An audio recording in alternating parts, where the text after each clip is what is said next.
कौन ब्रह्मा का पिता है, कौन विष्णु की मां, शंकर का दादा कौन है, हमको दे बता।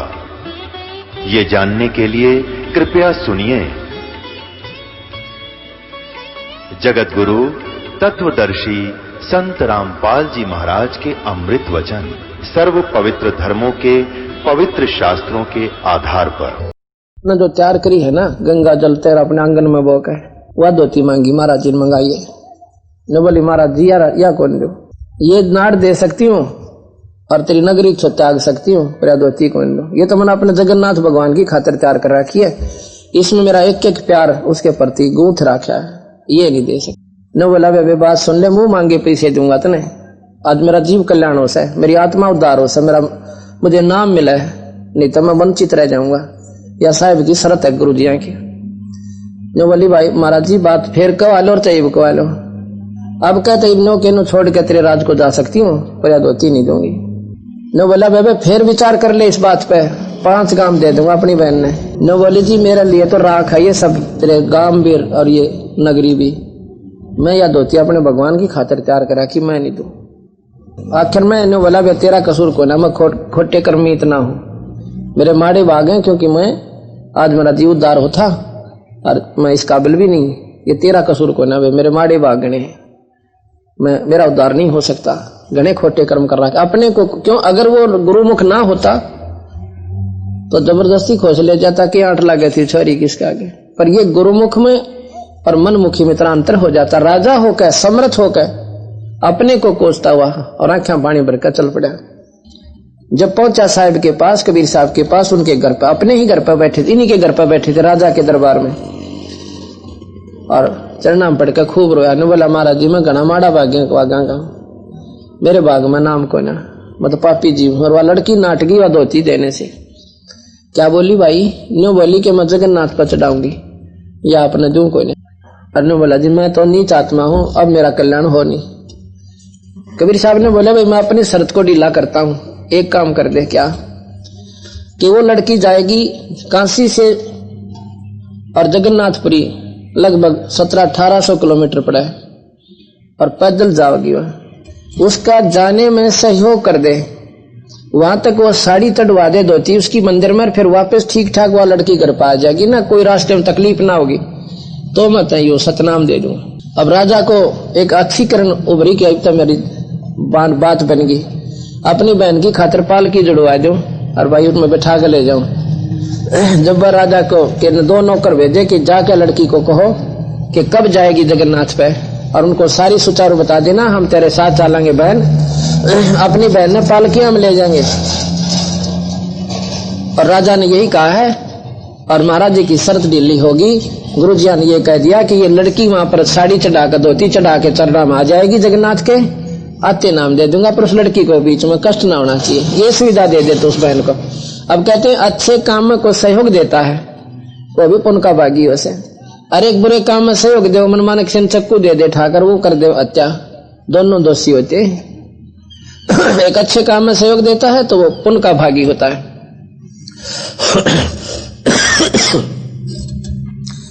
और वह लड़की भी सोच रही थी कि राजा घर पर जाकर विचार करेगा, अपनी बेइज्जती का बदला लेगा और आदेश आएगा कि नगरी त्याग दे, और ना मन माने सजा दे दे, कुछ और भी, कोई ताजुब नहीं है। सिपाहियों को देख कर वह छोरी घबरागी और उन्होंने सोची ले अभी चलना ही पड़ेगा। तो वो कहने लगे कि बहन हम आपको ऐसे प्रार्थना करने आए हैं। की बात भाई? कि राजा ने आपसे पूछा आप कब जाओगी जगन्नाथपुरी पे, के मतलब? उन्होंने कहा कि हम 3-4 जने आपके साथ चलेंगे। राजा ने कहा कि रास्ते में उस लड़की को कोई तकलीफ ना हो जानी चाहिए। यही गुरुजियों ने आदेश दिया से उसको राजा को कि फिर मैं तुझे नाम दे दूंगा, और बहन हम तेरे लिए पालकी ले आवेंगे और बैठा के ले चलेंगे। ने बोली ना भाई मैं तो जाऊंगी पैदल,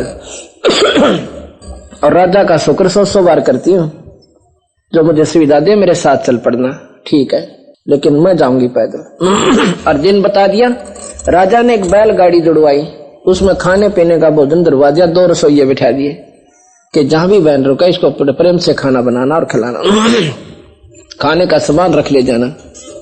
तो लड़की वह बहन और साथ में वो 4-5 सिपाही चल पड़े।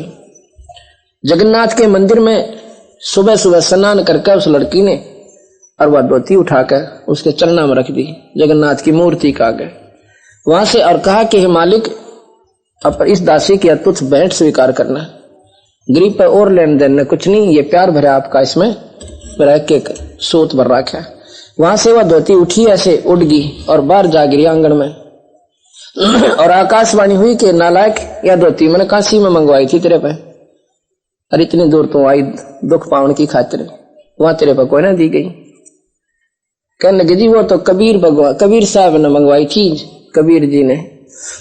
न बोलियो कबीर ही है जो कुछ है, और जाके उसके चरण छू, अपनी गलती की माफी मांगे और उसको धोती दे। वो स्वीकार करे तो मैं करूँ ना, मेरे काम कोई ना। यह धोती ने ठाकर फिर दोबारा धोकर सर पर रखकर वहीं से रोने लगी थी और काशी तक आ गई। वह लड़की आकर क्यों बंदी छोड़ तो जा नहीं जानते कबीर भगवान। वो वहां पर पहले जा बैठे उस नवाब के घर पे। क्यों 10-15 दिन जान में लग गए थे, 10-15 दिन आने में लगे। उस दिन वो महाराज वहीं बैठे नवाब की घर पे और उम्मीद कर रहे कि आजकल में आने वाले हैं। इतने में वो 4-5 सिपाही और वह बहन वह लड़की साहब के चरणा में गिर के कबीर साहब के फूट फूट करो, जैसे कोई सौजन मर जा करे जो बोला ना जा, और रोया रोया करे। राजा बोला उन सिपाहियों को बुला के कि बेकूफो, क्या दुख हो गया इस लड़की को, क्यों रोती है यार, और क्या संकट आ गया इसको, तुम किस लिए गए थे इसके साथ में। उसने सोचा लड़की को कोई दुख हो गया, नाम तने बिना मिला, क्योंकि वो लालच बन गया भगवान के भजन का, उसको आत्मा जाग चुकी थी। नो बोले जी हमने तो अपनी बहन को मतलब कोई संकट नहीं आने दिया, कति ठीक ठाक आई है, पर रो क्यों रही है कि इसने या धोती चढ़ाई वहां जाकर, और धोती इसकी स्वीकार को न हुई, उल्टी जा पड़ी। आकाशवाणी हुई, हम वहीं खड़े थे।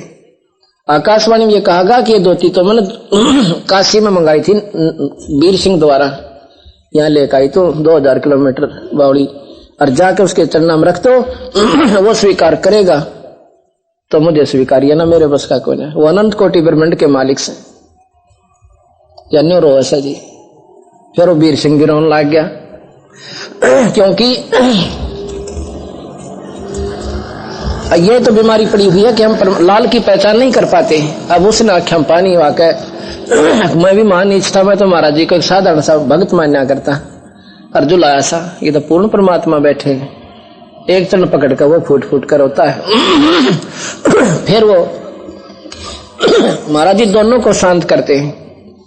फिर लड़की के मुख से पूछते हैं, बेटी क्या बात है, क्यों रो रही है।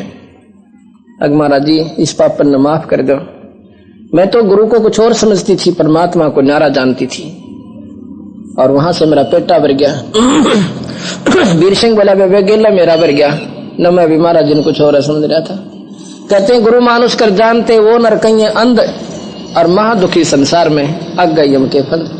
गुरु को मानुष जोग न कर चरणामृत को पान, वो नर नरक में जाएंगे युग युग बने स्वान। इस प्रकार उस लड़की का अंधेरा हटाया और गुरु के चरणों में दृढ़ हुआ।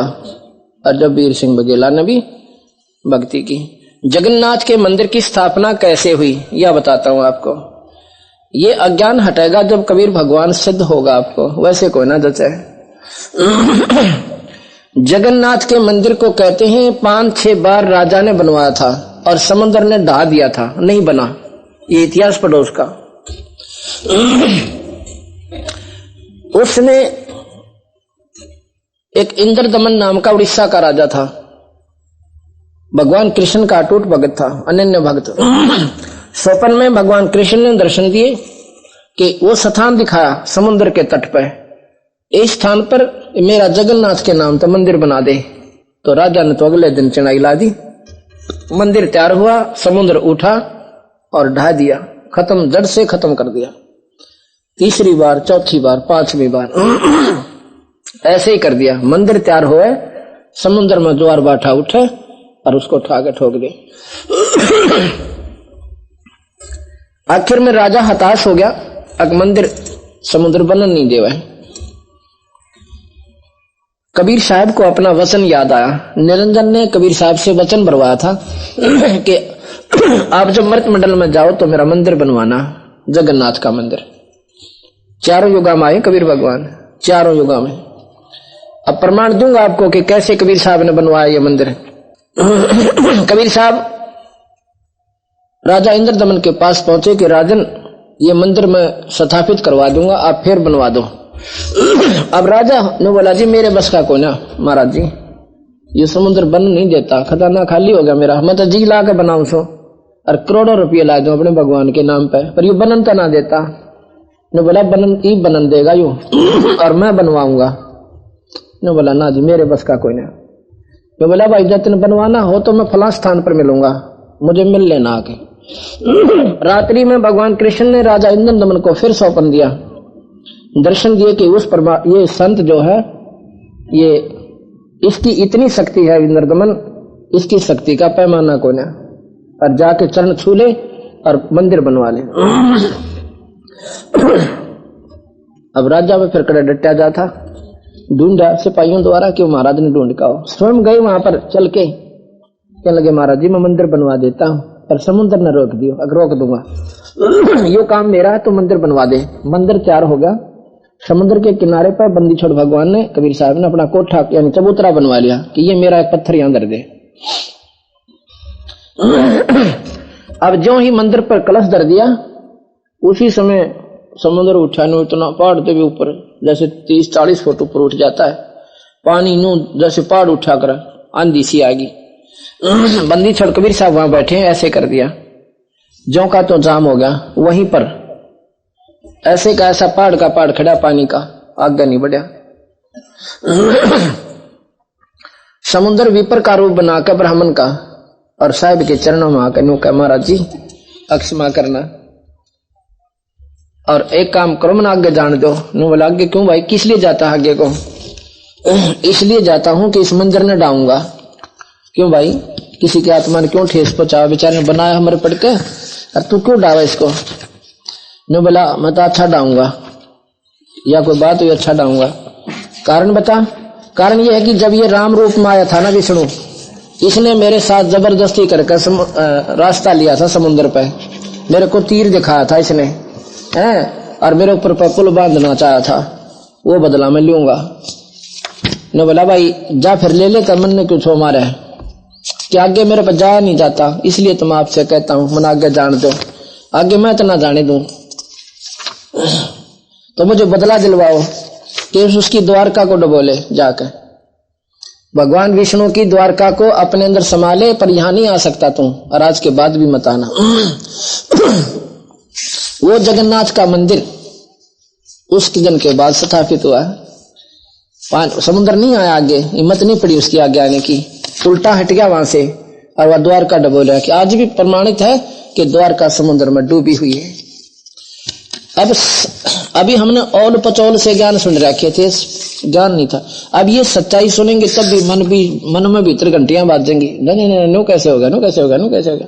ये तो यार पढ़ा ही आगे बताऊंगा क्या हुआ फिर कि वो जब उसमें पूजा शुरू हुई, पूजा का समय आ गया, और पूजा के समय वहां के पांडे लोग जगन्नाथ के मंदिर के और चले जी पूजा करने। आगे कबीर साहब उसी रूप में खड़े हो गए, जुला रूप में, यानी छोटी जाति जैसे कहते हैं। तो उसने क्या किया, अब पंडित जी नहा धोकर स्वच्छता के साथ जा रहे हैं, आगे वो छोटी जाति वाला कबीर खड़ा है। पांडे ने पकड़कर साहब की बाजू, जो दरवाजे पर खड़े थे महाराज मंदिर के में, पकड़कर बाजू और दूर धक्का दे दिया, एक मारी लात कि मनहूस आज तो हम भगवान की पूजा अर्थ आए और तू निकम्मे आगे खड़ा, सुबह सुबह तने हमारा माथा ठनकाई दिया। साहब एक बार तो गिर गए, फिर उठकर दूर जा बैठे। क्यों, धोती कुर्ते में रहना और दाढ़ी बडरी टोपी छोटी सी टांग रखी, सर पर रख रखी। उसने भगवान कौन माने, जो जिस प्रकार को पीठ छेद कर बैठा दिया कर, बैठ गए कोण में साहब जाके। अंदर जाकर देखें सारी मूर्तियों ने कबीर साहब का रूप बना रखा, वो जो सामने गेट पकड़ा था। अब सारे पांडे कूदे, अब भाई भ्रष्ट कर दी, मूर्ति भ्रष्ट होगी हमारी, तो ये क्या हो गया, क्या लीला होगी, आज क्या अनर्थ होगा, पिरानी क्या होगा। वो लागे पत्रे ढूंढना कि क्या होगा, पता नहीं अनर्थ होगा दुनिया में। परमात्मा थे वो के अनर्थ होता, वो तो बल्कि लाभ होता है। थोड़ी सी देर में 12 दिन अपनी लीला वापस कर ली, वो मूर्तियां ज्यों की त्यों होगी। और फिर उनको गंगा जल से 21 बार धोया उनको, क्योंकि वो अछूत का रूप बन गई थी कबीर साहब का। फिर धो के पूजा की। उस पांडे का कोड शुरू हो गया और 1 महीने के अंदर सारा चाम चू चू का पड़न लग गया। सारी दवाई, सारी स्तुति, सारी साधना कर ली। सारी रात बैठ बैठ कर रोए। सपने में भगवान कृष्ण ने दर्शन दिए कि पांडे उस संत के पांव धोकर पी ले, तेरा कोड कट जाएगा। हमारे बस का कौन है, अब मरता के नहीं करता। जाके कबीर साहब के चरणा में पड़े वो पांडा, और साहब उल्टे उल्टे हटे, महाराज जी मैं तो छूत हूं, देख आपके कपड़े लाग जाएंगे। ने बोले महाराज जी जूत मार लो, इसका अच्छा थे, पापी जीव हूं, गलती होगी, नादानी समझ लो, आप तो महापुरुष हो। जब महाराज जी बोले के चावे, पांव धोऊंगा आपके। अकिया के कहेगी दुनिया तने, अग जी दुनिया कितने के लेना, मैं जानू मेरे दुख ने।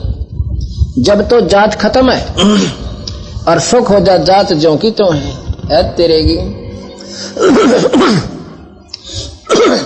आंट लग गए तो हम जहां मुसलमाना कहे झाड़ा लुवान है, और वैसे मुसलमान बुरे और वैसे हिंदू बुरे। मुसलमानों को आंट लागे हिंदुओं के संतों के पास मुसलमान आवे तो फिर कहां जाते हैं वो मजहब अपने, या तो फिर भी कर डेरो मरो वैसे को जाके नहीं। ये गलत बना रखा अपन, ना कोई जाति है, ना कोई मजहब है, ना कोई छुआछात है। भाई ठीक है जो शराब पीवे मांस खावे उसका हम भी नफरत करा, नकम्मे थे। और जो नेक आत्मा परमात्मा का भक्त आत्मा भगवान का भजन करे उससे नफरत की जाति के आधार पे, या किसने सुए ला दिए नादानी के।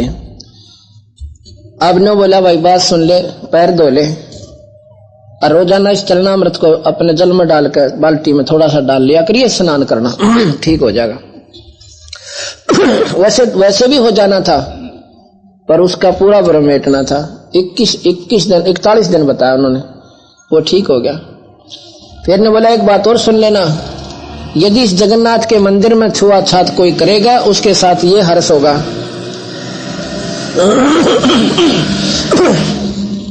हिंदुस्तान का सबसे प्रसिद्ध मंदिर जगन्नाथ का मंदिर है, और उसमें आज तक छुआछात नहीं हुई जब से उसकी कंस्ट्रक्शन हुई है। ये पूछो जाकर उनसे, आज जब से वो बना है उस समय से छुआछात नहीं है किसी जाति का कोई जाओ। ऐसा क्यों भाई, क्यों भगवान भी दोगला हो गया के? ओरा मत बढ़न नहीं दिया करते और उसमें कोई जाओ, वो भी तो उसी ईश्वर का मंदिर था, वो भी उसी ईश्वर का मंदिर है।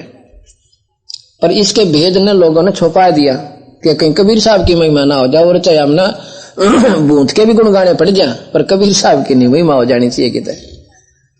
अब लाल की परख कौन करे भाई? जगन्नाथ के मंदिर की, जगन्नाथ की मूर्ति ना बने, किसी की हिम्मत ना मूर्ति बना दूं। कबीर साहब गए 80 साल के बूढ़े का रूप बना के, और अच्छे कारीगर जितने सारे सामान गाल रखे, वो छीनी है थोड़े, पूरा जोड़ा काख में टांग रहे, और बूढ़ी सी शकल बना के इंद्र दमन के पास गए कि राजा मैं मूर्ति बना दूंगा। अकजीत मूर्ति बना दोगे? बना दूंगा। अक बना दो, जब तक मैं ना कहूं कुआड़ मत खोलना इस गेट के कमरे के, मैं स्वयं आवाज दूंगा जब मूर्ति पूरी हो जाएगी। अब लोग दिखावा ठुक ठुक ठुक ठुक करने लग रहे भीतर। 10-15 दिन हो गए बनाता ने कमरा नहीं खोला। गोरखनाथ बताते हैं आगे, कहने लगे राजा जगन्नाथ का मंदिर तो बना दिया, तैयार हो जाएगा, कोई मूर्ति भी बनवाई है स्थापित करने के लिए? कहा जी बनाने लग रहा कारीगर। तो कहने लगा मुझे दिखाओ पहले, कहीं ऐसा ना गलत ना बना दे। इंद्रदमन बोला जी उन्होंने कहा है कि 15 दिन तक इसको खोलना नहीं, जब तक मैं ना कहूं इतना खोलना नहीं, 10-15 दिन इसने लगे न हो गए, और नहीं तो मूर्ति अधूरी रह जाएगी।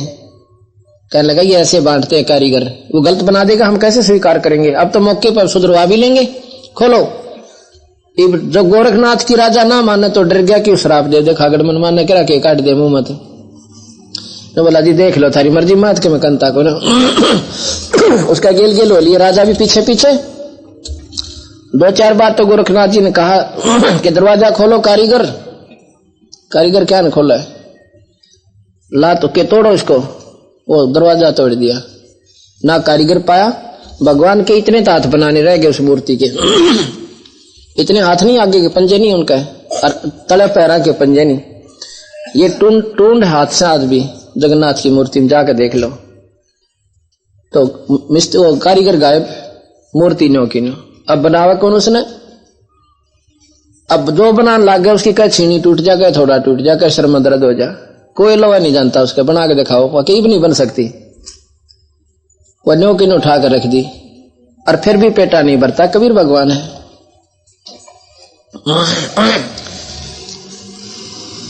ये जगन्नाथ का मंदिर का फोटो है। ये विपर रूप में समुद्र ब्राह्मण का रूप बना के आया हुआ है। ये साहब बैठे हैं अपने उस चबूतरे पर। ये पांडे लोग और राजा इंद्रदमन ये सभी वहां पर खड़े हुए हैं। ये फोटो है बंदी छोड़कर। इस प्रकार अब ये ज्ञान सुनने से ज्ञान होगा, जानकारी होती है। कोई भी जानकारी आज तक हमने प्राप्त है वो शास्त्रों के आधार पर ही है या किसी के द्वारा हमारे को ज्ञान दिया गया, प्रचार हुआ। इस ज्ञान को भी आप सुनोगे तो मन अवश्य स्वीकार करेगा। तो कहने लगे, धर्मदास पूछने लगे कि महाराज जी एक बात बताओ कि आप चारों युग में आए हो? हाँ जी।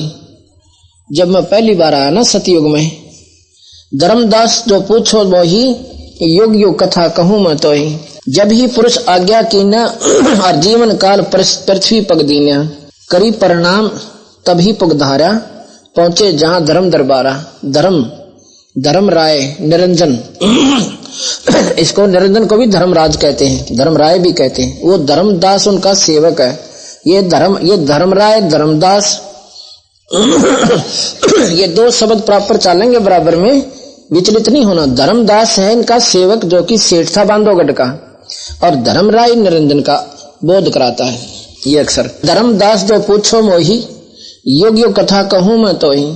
जब ही पुरुष आज्ञा कीना और जीवन काज पृथ्वी पग दीना, करी परिणाम तभी पगधारा। साहिब को, सतपुरुष को, पूर्ण ब्रह्म को प्रणाम करके पहुंचे जहां धर्म दरबार। वहां पहुंच गए जहां धर्म राय निरंजन का दरबार था। प्रथम चले जीव के काजा, पुरुष प्रताप शीश पर साजा। आवत मिले धर्म अन्यायी, तिन पुन हमसे राड बढ़ाई। अब जब कबीर साहब उस तपतशिला पर खड़े थे, उसी समय निरंजन के भोजन खाने का समय हो गया। निरंजन आया और कबीर साहब को, क्योंकि सहजदास के रूप में आए हुए थे कबीर साहब उस समय, वहां पर सहजदास जो सतपुरुष का बेटा है उसका रूप बना लिया। और उसी सहजदास ने ही उस लड़की को उसके पेट से निकाला था, सेना वाली को, निरंजन कहते हैं। और सहजदास ने ही साहब का हुक्म सुना था कि तू 21 ब्रह्मंड लेकर सतलोक तो निकल जा। तो यहां आके न्यू बोला, मेरे तो न्यू बोला जोगजीत का भी रूप बनाते थे महाराज जी। जोगजीत, सहजदास को जोगजीत भी कहते हैं। जैसे एक एक के 2 लाडा में नाम धर लिया कर बालक के।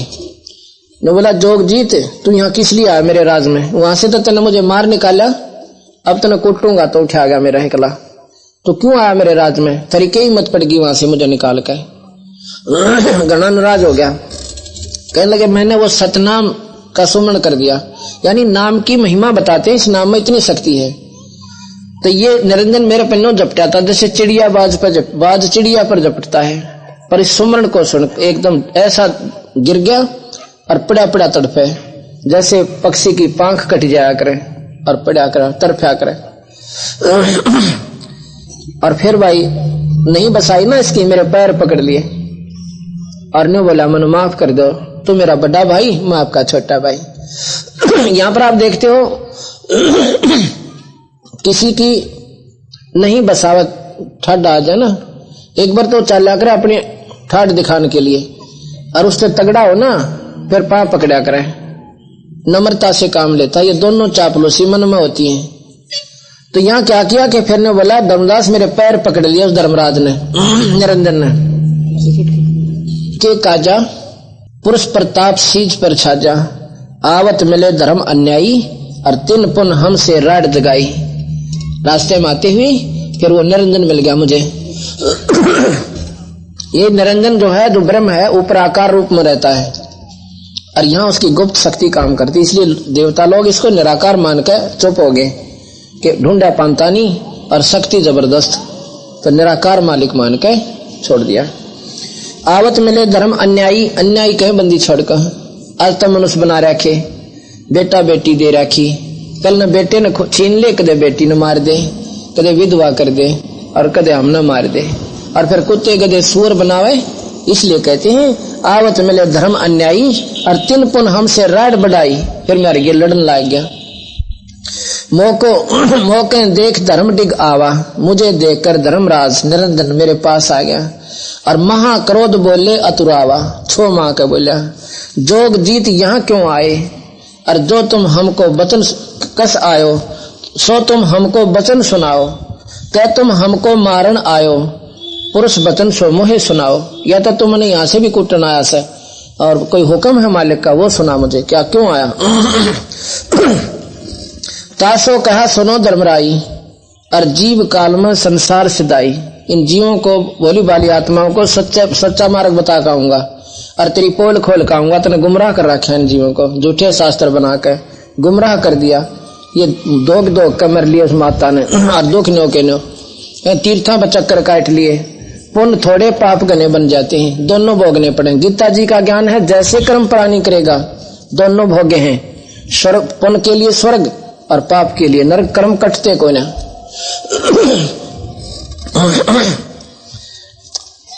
तो तेरा भेद खोल कहूंगा मैं, जीवों के लिए संसार में जाऊंगा मृत मंडल में। पुरुष भेद गुप्त तुम राख्या, जीवन कह तुम बहुत बुलावा और बार बार जीवों को सतावा।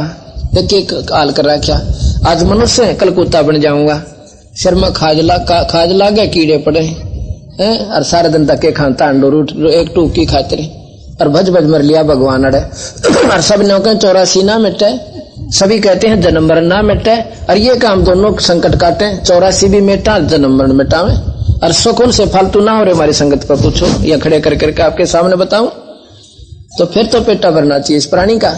पर वो ज्ञान अब ओछा मंदा पेंट किसाए हो जाए, वो जल्दी सी जगह छोड़ को ना रेग मार भी कर दे चाहिए उस पर मारने की खातिर जब उतरेगा। तासो कहा सुनो धर्मराई, जीव काज में संसार सी जाई। जीवन कह तुम बहुत बुलावा और जार बार जीव सतावा। तपस्या पर बार बार जीवों को सतावा। पुरुष भेद तुम गुप्त कह राख्या, परमात्मा सतपुरुष का भेद तुमने गुप्त राख्या और अपनी महिमा प्रगट बाख्या। अपनी महिमा को तो प्रगट कर दिया और सतपुरुष को बोला दिया। अगोर भगवान से कोई ना। और वेद बतावे, गीता बतावे, गीता जी सुनाता हूं कि एक और भगवान से। तभी इस जीव का पेटा भरे से कि भाई आखिर में कृष्ण भी कह देता है, निरंजन भी स्वयं कह देता है, तो कृष्ण नहीं बोलता उसमें, निरंजन जी बोल रहे हैं। तो कहता है कि भाई एक और परमात्मा है, उस अपने को नहीं करे यहाँ पे। पहले तो कहते हैं मुझे ढूंढो, मेरी शरण में आ जाओ। अब कहते हैं उस परम पद परमेश्वर को भली भांति खोजना चाहिए जिसमें गए हुए पुरुष फिर लौटकर संसार में नहीं आते। उस परमात्मा सतपुरुष पूर्ण परमात्मा अनंत कोटि ब्रह्मांड के मालिक की जो पूजा करते हैं वो फिर संसार में नहीं आते और अपना ज्ञान देते हैं। जीवन मरण जीव का नहीं मिटता यहाँ का। जिस परमेश्वर से यह पुरातन संसार वृक्ष की उत्पत्ति विस्तार हुआ, जिस पुरातन यानी आदि का भगवान जो है सतपुरुष, और उस तक ये सारी संसार रूपी वृक्ष उत्पन्न हुआ, विस्तार को प्राप्त हुई है। उसी आदि पुरुष की शरण में इस प्रकार दृढ़ निश्चय से उस परमेश्वर का मनन और निधि दासन करना चाहिए। उस परम पिता परमात्मा की मैं शरण में हूं और इसलिए ऐसा तो ध्यान लगाएगा तो वह तेरा छुटकारा हो जाएगा। आगे है 18वें अध्याय का 46वां श्लोक है। जिस परमेश्वर से संपूर्ण प्राणियों की उत्पत्ति हुई है। 18वें अध्याय का 46वां श्लोक गीता जी का सुना रहा हूं आपको सरलार्थ। जिस परमेश्वर से संपूर्ण प्राणियों की उत्पत्ति हुई है। अर्ना जचतिया गीता जी मेरे पास रखी है, किसी का भ्रम होता है एक बार पढ़ लियो।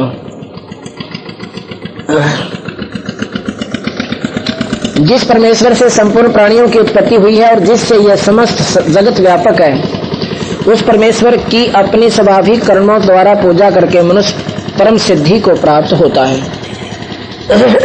Doctor Krishna Menon, president of the India, राष्ट्रपति, ये कृष्ण जी के अनन्य भगत थे, लेखक भी बहुत तगड़े थे।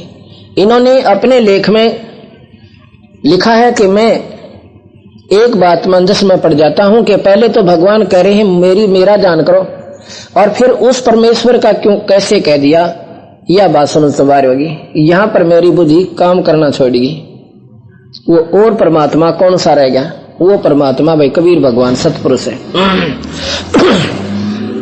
जिस परमेश्वर से संपूर्ण प्राणियों की उत्पत्ति हुई और जिससे यह समस्त जगत व्यापक है, उस परमेश्वर की स्वाभाविक कर्मों द्वारा, यानी घर में रह के, कबीर साहब घर में रहे, गरीबदास जी घर में रहे, रविदास जी घर में रहे, और कितने भी संत आपको बता और पार हो गए परमात्मा का, उस सतपुरुष का वजन क्या है। और फिर आगे 63वां श्लोक 46वें अध्याय का 62वां श्लोक। हे भारत, तो इस प्रकार से उस परमेश्वर की शरण में जा, उस परमेश्वर की कृपा से ही तू परम शांति को और सनातन परम धाम को प्राप्त होगा। उस परमात्मा की का सुमन करते हैं और उसकी कृपा से ही तू उस परम शांत परम धाम को जाएगा, तेरा जन्म मरण मिट जाएगा। इस प्रकार यह गोपनीय से भी अति गोपनीय ज्ञान तुझे मैंने कह दिया। ये कति रहस्य युक्त ज्ञान था, मैंने किसी को नहीं बताया, या तेरे को ये भी बता दिया। इस रहस्य युक्त ज्ञान को पूर्णतः भली भांति विचार कर ले, अब जैसा तेरे मन में आवे वैसा कर ले। ये गीता जी का श्लोक आपको सुनाए। तासो कहा सुनो धर्मराई, कहते हैं उस धर्मराज को, फिर मैंने बताया निरंजन को, तासो कहा सुनो धर्मराई, और जीवों का संसार ही सिदाई। पुरुष भेद तुम गुप्त के राख्या, अपनी महिमा प्रगट वाख्या। तपस्या पर जीव जराहो और जार बार निज स्वाद कराहो। इन फूक फाक के ये तो वहां रोए बेचारे तपस्या पे 1 लाख प्राणी रोज, और तो उनका मैल काढ़, उनको प्रवासना गंध लगा हुआ, शराब का, मांस का, सुल्फे का, तमाकू सूंघन का, मांस खान का, चटपटे पकौड़े खवान का, गंदे व्यसन देखन का, ये भी अंदर वासना जमती है। और वहां तपस्या पे जीव मरता नहीं। कई लोग कहे कि जीव तो अमर है, खावा क्यों करे, या भी झूठ लगे। ये शरीर खोखा है, कहते हैं ये तो यहां रह जाता है, मनुष्य तो मनुष्य नहीं है, ये खोखा है। इसके माध्यम से वासना इकट्ठी करवाता है, गंदे गंदे व्यसन देख कर, चटपटी चीज खा कर, इसने लुकी सुखी वस्तु ना अच्छी लागे मन ने, फिर इसने तो यहाँ छोड़ दे, क्यों तो बेकार हो लिया। इसमें एक और चीज बना ली इसने, उस सूक्ष्म शरीर और है उस प्राणी का, सूक्ष्म कारण कवल्य महाकारण और महाकवल्य शरीर है, उनके बीच में आत्मा बांध राखी से। इसको उस तपस्या, उसके ऊपर वासना जम जाती है, इसकी वासना, और उसको तपस्या पर भून के और इतना गर्म करता है, वो मैल काट के फिर आनंद तक खावे। मुर्गे की जान जा और खाने वाला खुशी मना रहा, देख कितना उल्टा सिस्टम है। तपस्या पर जीव जराहो और जाल बार फिर निज स्वाद कराओ। उनको फूके, जीव मरते नहीं, वहां बेहोश हो जाते हैं और फिर आ जाते हैं दोबारा वासना छोड़ के, फिर अपने कर्म दंड भोग कर दूसरे जीव जाति बन जाती है, कुत्ते गधे बन जाते हैं। मरते नहीं पर मरते बुंडा काम ही आता है। अब ये कोई जीवन है? ये भेड़ बकरियां देखो के खान लाग रही, इनका बच्चे भी हैं और वही हमारी गेल पर बंद है। बकरे पाल रखे को शौक में पाल रहा है उनको वो भी अपना स्वार्थ खातिर उन्हें सारे सौदे दे है, सुविधा भी देता है। और समय आओगा तो बेटे ने काटो चाहे माँ ने काटो, कोई नहीं बोल सकता। मैं मां सकते हैं थोड़ी देर, ये अल्लाह तो अपने साथ है। बंदी छोड़ के मेरी शरण में आ जा, तेरे दोनों संकट काटो, इस काल न देखूं क्योंकि आपने बेमौत मारे से। तपस तुम अस्कष्ट जीवन को दीना, ताते पुरुष में आज्ञा दीना। जीव चेता लोक ले जाऊं, जीवों को चेता के ज्ञान दे के समझा के सतलोक ले जाऊंगा। और काल कष्ट से जीव बचाऊं, ताते हम संसार ही जायब, दे परवाना लोक ले पठायब। इसलिए मैं संसार सागर में जाऊंगा और नाम सतनाम रूपी परवाना यानी मंत्र देकर और सतलोक ले जाऊंगा। यह सुन काल भयंकर भयो, यह सुन के नो का निरंजन नो कति लाल आंख कर ली मेरे ऊपर और हमको त्रास दिखावन आए हो और देख मेरे को नो छो मार कर ना गुस्सा होकर कीब खत्म कर दो, ऐसे आए मेरे ऊपर। और क्या बोला, 70 युग हम सेवा कीनी, पुरुष पृथ्वी राज बढ़ाई, पुरुष मोह दीनी।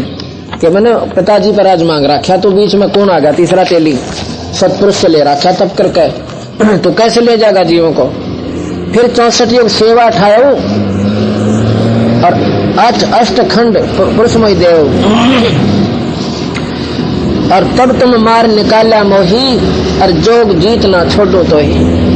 वहां से तने मेरे को मार कर निकाल दिया और एक तने मैं छोड़ो को ना वो लेकर डा। जब तुम मार निकाला मोही अब जोग जीत ना छोड़ो तो ही। सतगुरु जी बोले तब हम कहो सुनो धर्मराया और तुमरे डर हम नहीं डराया, तेरे डर ते ना डरो मैं। हम कहें तेज पुरुष का बल आही, अरे काल तेरे डर में नहीं डराही। पुरुष प्रताप सुमराती ही बारी, उस सुमरण किया मनुष्य नाम का और शब्द अंगते काल ही सारी। उस शब्द रूपी बाणते उस काल का जो है ना अंग सार दिया। एक गुप्त झटका दे से मालिक का नाम और उसके जो है ना ऐसे दड़ाम देसी गिरा जमीन के ऊपर, गदा का उठा वहां निरंजन की जमीन पे, निरंजन लोक पे। तत्क्षण दृष्टि तही हेरा और श्याम ललाट बहाती केरा।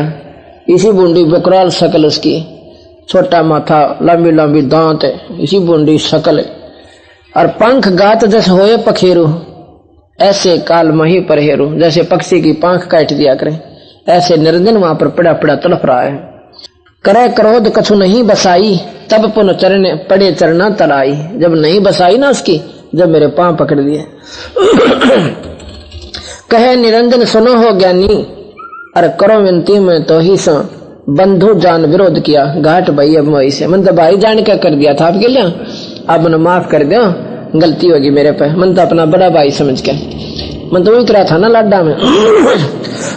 पुरुष सम अब तो ही जानू, मैं तो भगवान बराबर मानू अपने बड़े भाई सो मेरे। अक्षमा छतर तनाव ना, पुरुष सम में तो ही जानो नहीं दूजी भावना। और तुम बड़े सर्वज साहिब, अक्षमा छतर तनाव ना। अक्षमा के दाता हो, अक्षमा के सागर हो, 36 बड़ाई करी और पैर पकड़ कर छोड़ दे कोई नहीं। पुरुष दीन अस जस मोही राज मोही, तुम करो बख्शीस ज्ञानी पुरुषो एक समय। 16 में तुम इस कि मैं तो आपको उन 16 के 16 भाइयों में आपको प्रधान मानता हूँ।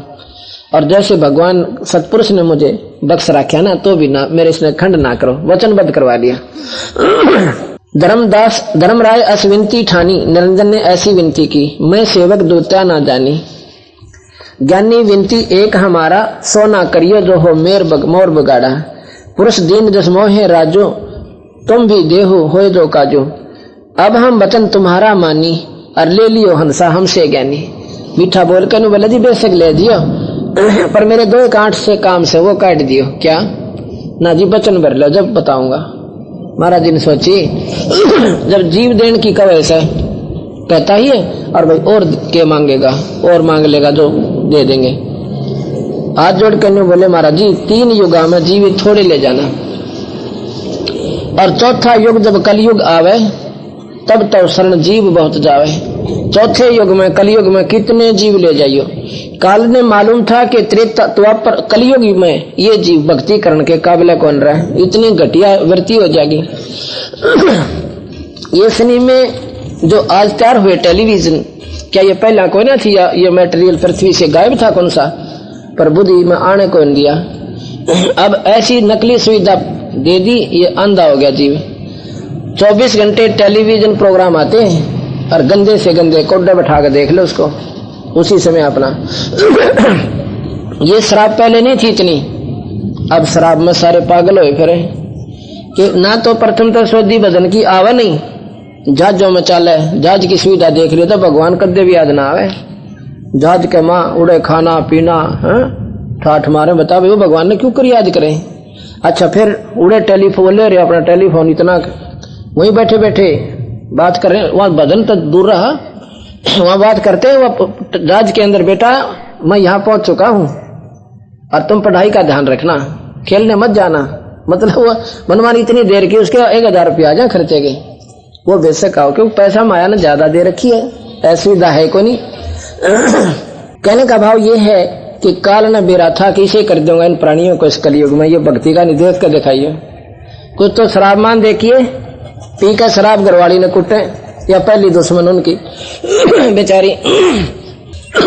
और फिर यह बेचारी ने सोचा कि दारू छोड़ दिए, सैना दो रजा हुआ लुटे उसने। फिर बूझे पड़ा हमारा कौन सिद्ध है, और दारू से उसका बूझा कौन काटे, तो बंदी छोड़ काटे। 10,000 परिवार जो ऐसे ऐसे उजड़े बस रहे, तो दारू पी का सत्यानाश कर रखा था, नाम लेते छोड़ गए।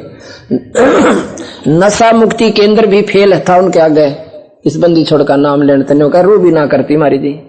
अब तो उसकी तरफ देखने को दिल नहीं करता शराब को, इतनी कृपा बख्शे बंदी छोड़। ऐसे ऐसे 10,000 परिवार ऊपर बेचे को, थोड़े को शराब वाले, और बाकी दुखियों का दबेरा कौन कितना निवारण हो गया। तो काल ने सोचा था कि कलयुग में यह प्राणी भजन कर ही नहीं सकता, ने बोला जी उसमें आप बेशक ले जाना। बंदी छोड़ने बेरा था, क्योंकि सतयुग में भी साधना होती है जीव की, इतने अच्छे विचार होते हैं, इनकी समाधियां लग जाए सतयुग में सारे की, और बिरना कहां तक पहुंच जाने का हम सब देखे, ऊपर ऊपर टट्टू देखे, बता के दिखे ऊपर सारा काल भरा, यहाँ पर प्रकाश दिखे वो काल का, पहाड़ दिखे वह काल के, 21 ब्रह्मांड तक कुछ भी तुम ना दिखे, वो काल दिखे से देख लो, इसने कहां तक देखोगे। और फिर उनकी विरानमाटी होती है। तो कबीर साहब की उस समय मानना भी नहीं था इन्होंने। त्रेता युग में भी सुख बतेरा, साधना खूब होती थी, और द्वापर युग में भी इन भक्तों की सबकी बहुत अच्छी साधनाएं थी। इंद्र का कहते हैं विराट नगर में जब गए राजा विराट के पास पांडव, उसमें अर्जुन ने गुप्तवास, उन्होंने गुप्तवास था एक साल का अज्ञातवास। तो उसने लड़कियों को नाच सिखाना था अर्जुन ने। उसने सीखने की खातिर कहाँ गया? इंद्रलोक में, सशरीर इंद्रलोक में गया था अर्जुन, ये प्रमाण मिलता है आपको। और वहां पर 1 साल रहा और वहां पर सीख कर नाच, मतलब कुछ दिन रहा, नाच सीख कर नीचे आ गया, और फिर विराट की लड़कियों को वो नाच सिखाता था। अब ये विचार करो, जब अपनी सिद्धि शक्ति इतनी तो आम व्यक्ति में थी उस समय, यदि आज कोई इतना भी ऊंचा हो जाए ना संत, सारा देश इकट्ठा हो जाए, क्योंकि अभी साधना है कोई नहीं किसी में। और वो अपने वहां चला गया था, तो हो गया मुक्त अर्जुन, नरक में गया। फिर तो बंदी छोड़ के ये बोल गया थारी क्यों कर मिटे। गिनती 1 करोड़ होता था, ताता माने बड़े भाई, बचन बंद हो सुनो हमारी बाता, बचन बंद होकर मेरी बात सुन लो। सतयुग त्रेता द्वापर बाही, और तीनों युग जीव थोड़े जाही, चौथा युग जब कलयुग आवे, तब शरण जीव बहु जावे। ऐसा वचन हर मोह दीजे, और तब संसार गमन तुम कीजिए। हे मालिक, हे हर, हे भगवान, ऐसा मुझे वचन दे दो। वो परमात्मा निरंजन कबीर साहब को हरि कहता है, भगवान का। हरि माने भगवान, 3 लोग के हरि ब्रह्मा विष्णु में से। अब हरि राम भगवान सुनाना हमारी सुई रामचंद्र जी पर, कृष्ण जी तो ऊपर नहीं जानती। और यहाँ पर वो स्वयं निरंजन भी हरि कहते हैं उस पूर्ण परमात्मा सतपुरुष को। ऐसा वचन हर मोह दीजे, तब संसार गमन तुम कीजे। कबीर साहब ने शर्त मान ली, विनती तोर लीन में जानी, और मोह के ठगे काल अभिमानी। 10 विनती तो मोह संग कीनी, 100 बस अब बकस में तो दीनी। चौथा युग जब कलयुग आया, तब हम संसार अपना अंश पठाया। 4 युगों में भी ले गए, पर थोड़े जीव ले गए बंदी छोड़, तीनों में। पर चौथे महीने हो गए जब मैं आता है, तो जब मैं अपना अंश, अपना शक्ति देके अपना अंश बेचता हूं, या स्वयं आता हूं। फिर क्या बोला उसने, जब वचनबद्ध हो गया ना कबीर साहब, सतपुरुष पूर्ण परमात्मा, तो ने बोला जी ठीक है भाई, जो तूने मांगी मैंने दे दी, पर एक काम और करना कि मेरा अंश कलयुग में कृष्ण बन के जाएगा, और वो अपना एक मंदिर बनवाना चाहेगा। वो मंदिर समुद्र नहीं बनने देगा, आप वो पुल मंदिर बनवाना, और फिर प्रण करवा के समुद्र जो है पुल नहीं बनाने देगा, रामचंद्र जी के, विष्णु अवतार मेरा अंश विष्णु का अवतार जो है रामचंद्र बनकर जाओगा, क्योंकि ये कथाएं पहले लिखी हुई थी निरंजन के द्वारा। अब इतना समय नहीं है कि मैं हर पहलू पर आपको पूछतार पूर्वक वर्णन दूं। पेटा जब कि रामायण को 10,000 वर्ष पहले वाल्मीकि जी ने लिख दी थी। वह क्यों लिख दी थी भाई? क्योंकि ये पहले ऑलरेडी स्टोरी लिख रखी थी निरंजन ने। जैसे पिक्चर बनते पहले उसकी कहानी बनती है, अब उस कहानी का जिसने बेरा है वो यहाँ के ये फिल्म के जानने वाले ने बोले उसमें न्यू हर फिल्म रिलीज भी ना हुई है और पहले बता देते उसमें इतने पात्र हैं, उसमें ऐसे है, उसमें ऐसे है। वो कहानी पढ़कर नावल बना दिया। और सतयुग में जब अहिला को श्राप दे दिया था गौतम ऋषि ने, अहिला ने प्रार्थना की थी कि मैं पत्थर की तो बनगी पर वापस कब होंगी, कि त्रेता युग में विष्णु जी जाएंगे रामचंद्र बनकर तेरे ऊपर खड़ाऊ झाड़ेंगे और जब तू देवांगना बनकर देवी बनकर वापस आवेगी यहाँ पे। ने बोलिए भगवान द्वापर युग और फिर त्रेता आएगा, अब सतयुग है, फिर द्वापर, फिर त्रेता आएगा। महाराज जी मेरी गलती नहीं थी, इंद्र की नादानी थी। वह इंद्र ने आपका रूप बना के मेरे पास आया था और इसमें मेरा खोट नहीं है महाराज जी। इसमें कुछ राहत दे दो, मेरा जल्दी छुटकारा हो जाए। इस पे गौतम ऋषि ने कह दिया था कि त्रेता युग द्वापर से पहले आएगा। अब ये बताओ ब्रह्मा विष्णु महेश बड़े हुए कि गौतम ऋषि बड़ा हुआ? इसने युग बदल दिया। त्रेता युग द्वापर से पहले आना शुरू हो गया और वो हिस्ट्री जो द्वापर में या घटना चलनी थी या रील या त्रेता पहले चला दी, त्रेता युग पहले आ गया और उसी प्रकार घटी जो पहले लिख रखी थी। तो बता भाई फिर यह बात, इसका लेखक कौन है? ये तो कठपुतली है राम अर्थ है, फिर इसका मतलब जैसे लिख रखा ऐसे चले। तो ये वो निरंजन है भाई जो यहाँ का डायरेक्टर है इस फिल्म का, चारों युगों की का। और ये पूर्ण परमात्मा है जो बंदी छोड़, ये फाइनेंसर है इसका। फाइनेंसर बिना बता करेगा कि फिर ये लिखे दे रहा अपनी इसके कहानी ने।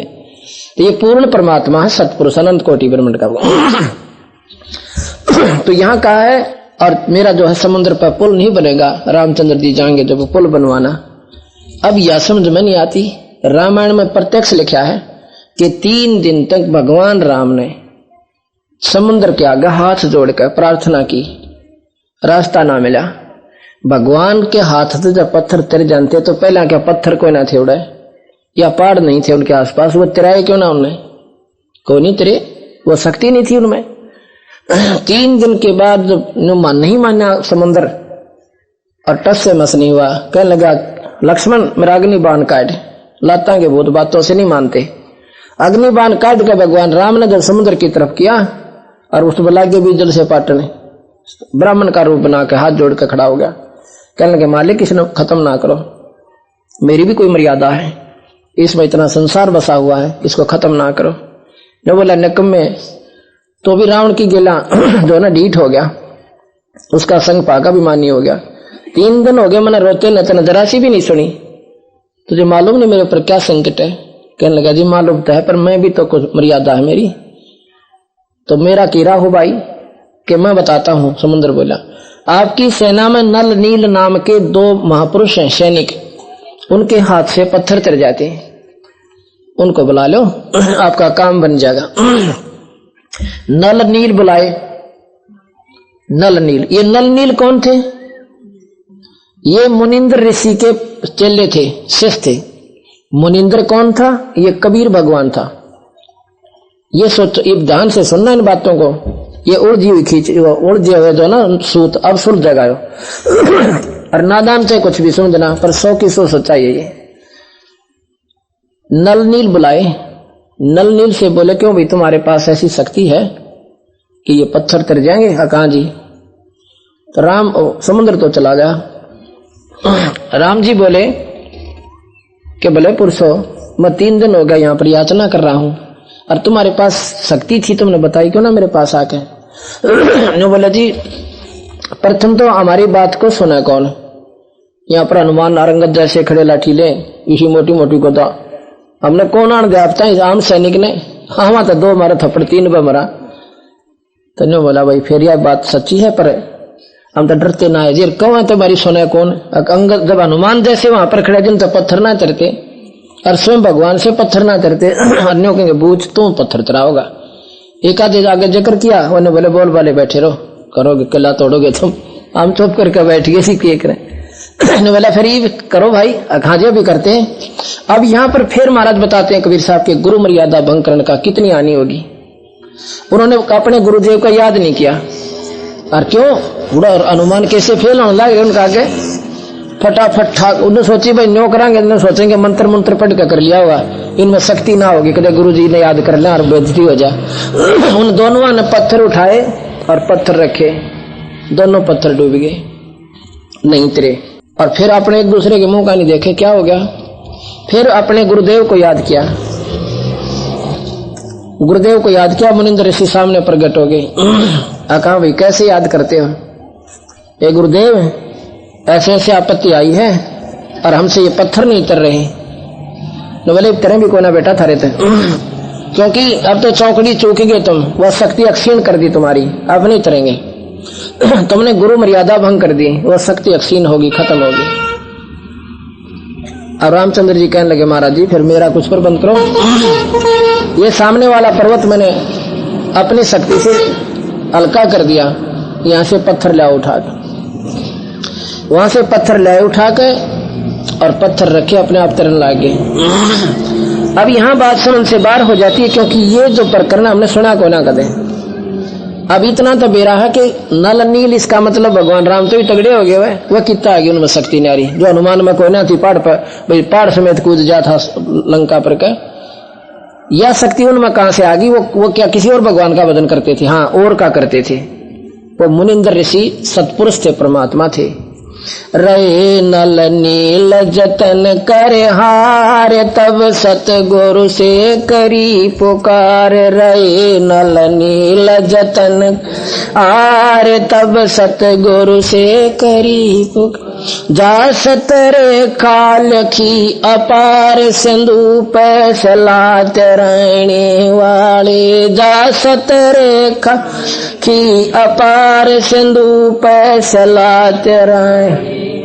रे धन धन सतगुरु सत कबीर, भगत की पीड़ मिटाने वाले। धन धन सतगुरु सत कबीर, भगत की पीड़ रहे, भगत की पीड़ मिटाने वाले, भगत की पीड़ मिटाने वाले। धन धन सतगुरु सत कबीर, भगत की पीड़ मिटाने।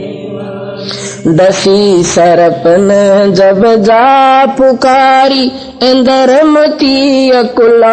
डसी सरप न जब जा पुकार, इंदर मती अकुला। आपने तुरंत करी सहाय, बैरोली मंत्र सुनाने वाले। आपने तुरंत करी सहाय, बैरोली मंत्र सुनाने रे। धन धन सतगुरु सत कबीर, भगत की पीड़ मिटा आले। भगत की पीड़ मिटाने वाले, धन धन सतगुरु सत कबीर, भगत की पीड़ मिटा। दामोदर सेठ के होत अकाज, अर्ज करी डूबता देख जहाज। दामोदर सेठ के होत अकाज, अर्ज करी डूबता देख जहाज। लाज मेरी रखियो गरीब नवाज, समुद्र से पार लंघाने वाले। लाज मेरी रखियो गरीब नवाज, समुद्र से पार लंघाने वाले। धन धन सतगुरु सत वाले, भगत की पीड़ मिटाने वाले। भगत पीड़ मिटाने वाले। धन धन गुरु सत